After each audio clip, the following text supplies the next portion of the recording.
Egypt's January 25th revolution, which was mainly triggered as a reaction to police brutality, is now facing a security dilemma. It's 21 as hours. Complain of lack of safety, can the country's police be trusted again to take up its role as security keeper? Police brutality and corruption was the main driving force behind the anger that instigated Egypt's revolution. The most famous case that shook many is that of 20-year-old Khaled Said. While there were no official steps taken to structure the police institution to combat its violent nature before the revolution, the violent attack of peaceful protesters on January the 28th eventually forced some changes. While there are conspiracy theories about whether the police disappearance was purposeful and other theories claiming it was simply fear from the masses, regardless, the complete absence of police force did create a security vacuum. Complaints of lack of safety have been on the rise. A study conducted by the cabinet shows that the majority of people perceive post-revolution Egypt as unsafe and have prioritized the government's provision of safety as a #1 demand. But still, how can a police force that is openly and heavily accused of torture, killing and corruption and despised by many resume its work and under what conditions? The Cairo Institution for Human Rights Studies says that has submitted a proposal to the ministry regarding changes that needed to be implemented in security policies. The proposal stressed that human rights organizations should be involved in the rehabilitation and training of law enforcement personnel, both administrative and security cadres, daily institutional relations of cooperation, both centralized and decentralized, must be established between human rights organizations and the primary body within the Interior Ministry, including police stations and security directors. The state of the emergency must be lifted immediately. State officials claim that the Restructuring State Security, now renamed the National Security Agency, some changes have been achieved. The Ministry of Interior declared that those transferred from the state security to the new agency were not only chosen just for their efficiency, but also because they were cleared of any minor or major human rights violations during their work under the previous regime. Younger officers were selected and those involved in torture were offered early retirement packages, according to a national security officers. In a meeting with a group of independent judges and a delegation from the 25th of January Youth Revolution, Egypt's Minister for Interior Affairs Mansour El-Aisawi said that the Egyptian state security will be restructured and its functions changed. El-Aisawi pledged to ensure that state security would serve the nation and not the regime, adding that the new police apparatus works for the revolution and protects the legitimacy bestowed by the revolution, and that life will soon return to normal, and Egypt will transform from a police state to one that upholds the law. The function of the Interior Ministry will be to preserve security. It will have nothing to do with politics, parties, syndicates, or elections, El-Aisawi assured.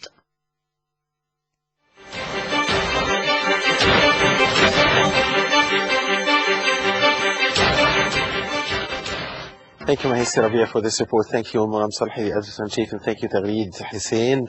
It is time now to welcome our distinguished guest, Dr. Adly Hassanein, International Expert in Sustainable Development and Strategic Planning. Thank you very much, Dr. Hassanein, for being with us. Indeed, stability and sustainable development have made restructuring and reorganization of the police apparatus a must. If you want to have a healthy economy, you need safety and stability, and thus you need, again, a restructuring of the police apparatus for that to happen while not being coupled with human rights violations. So let's start from the beginning and ask you, how do you see the security situation at the moment in Egypt? Thank you for having me. As I see it, we can clearly stating that we do not have a security system functioning in place. What happened to the security system in Egypt was close to a tsunami. The entire structure and organization of the security system was entirely damaged. And to recover, we need to have scientific plan to do that. We didn't see any proposal for a restructuring plan. And if the Minister of Interior is talking about structuring the police behind the scene, then we are back to the same old regime. We need it to be clear. We need it to be proposed to the entire nation. And it has some rules in order to structure and reorganize police forces. We have to uncover what went wrong and then propose what should we do in the future, in addition to look for new opportunities to go forward. And that didn't happen. Dissolving the dreaded state security apparatus, wasn't this part of an attempt at restructuring? I think it's still what we call patchwork. It is not, it is, for me, it is like wait and see. And I take always the nice example of the popcorn maker. If you open the cover, every piece of corn is popping up, and so say, oh, I have a problem here, let's deal with this. And then suddenly the other one, you keep batching. It is not required to only look at the system and the structure without looking at the population, which means for me, the police population itself. Nobody talked about their problems. Nobody gave them the right to come out and say who was wrong and who was right. And nobody sat down and take notes of their needs. At the same time, nobody is talking about how much negative impact they had on the future, the past and the future of this nation. Of course, this is a very complex situation. Of course, the state security services were replaced by the national security apparatus. Some of the former state security personnel are involved in the national security apparatus. Of course, the explanation was very clear. Not everybody was corrupt, and that almost, with very few exceptions, there was major corruption in most of state institutions in Egypt before the revolution. You mentioned here about the need to talk about the problems of the personnel, the police personnel, or the population, as you described it. We've also seen the Interior Minister sitting down and listening to demands of lower ranked officers and who are asking for better pay and better services. It's business as usual. I mean, do we need a revolution for a Ministry of Interior to sit down with the personnel and listen to them? It was happening all the time. This is a new era. They didn't get it. You don't need to have a police officer to be a Minister of Interior. This is a political and has to be a civilian police. No more police. We need police of the people, for the people. And they were raised, all these police officers and police personnel, raised under a dictatorship regime, a corrupt regime. They never, ever had a chance to compare with other situations so they can see how wrong they were. In addition, you need to have, for that, to link the need for security to the need for economic development and social stability. Nobody sat with all the other players and said, I'm listening to the police, can we listen to you too? So we didn't have the dialogue going at a national level to participate. And now it's an era of participatory approach. Now it's an era of buy-in and ownership.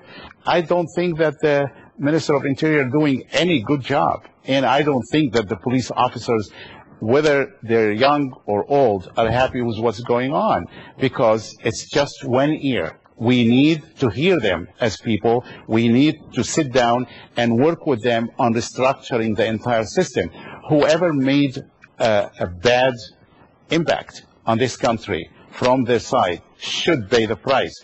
Whoever was in the position to follow order, there will be a way out, which is repenting and accepting to change and go through programs. to restructure.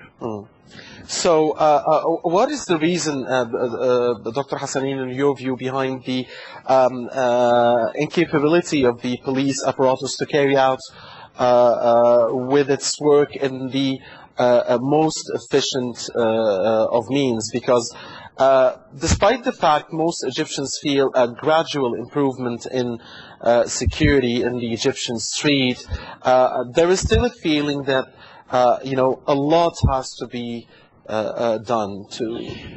I think because we're dealing with appearances. I don't think that personally, by seeing a police officer in the street, I'll feel comfortable and I'll feel safe. And it goes for everybody. It's not because you have few police officers on the highway that everything is going well. No, it's a feeling. Do I feel comfortable sleeping at home knowing that the police officer are doing their job without seeing them? This is more important. Like, let's take an issue of a spy. When the police or the mukhabarat or whatever intelligence service get a spy, they didn't make a big publicity. They worked underground, they bring it up, and that's what I want to feel. Like, they go and pick up, it's called preventive action. Pick up the dangerous people without having to fire on them on the street and say, we want to get them or run after them. It is a lot of work. It's a new school that they have to be re-educated. And the appearances is not important for me. I don't see police officers in New York. I don't see police officers in the streets of Paris. Well, we've heard exactly what you are saying from some of the police officials, that they are trying now to lead those preemptive or preventative operations while not making the people aware of this. And the police, the Ministry of Interior is also talking about launching a daily news bulletin.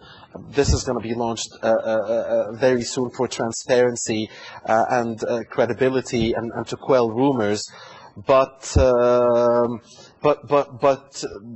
how can they get back to full strength, and of course not via the oppressive practices, but I guess the looters or the gangsters or the thugs or the thieves or those who who kidnap children or steal bags from women while on their motorbikes? Well, they have to be dealt with severely, shouldn't they? Again, the rule of law. I don't believe that I have to treat a criminal without respecting the rule of law. And I don't think by doing that will affect the country negatively. I think if we stick to the rule of law, any criminal has to be treated according to the law. And we can see we have big criminals at the top of the state, and they're respected, they're being put in luxurious prisons, and we're talking about shooting a petty criminal in the street. I don't agree. The rule of law have to apply on everybody if we want to take this country forward towards a democratic state.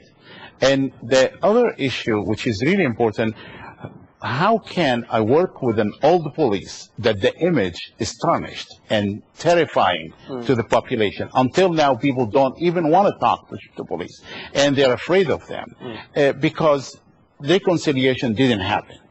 In any country, after a revolution like this, there is a reconciliation plan, and not meeting with Dr. El-Gamal and Dr. Who and having conversation as sitting in front of your house. No, we need a plan for reconciliation with the police. That's another issue.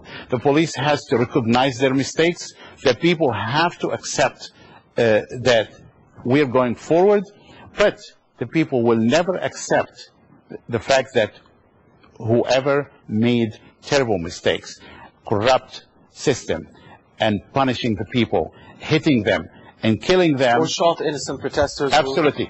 Those have to pay the price because, again, I'm going back to the rule of law. But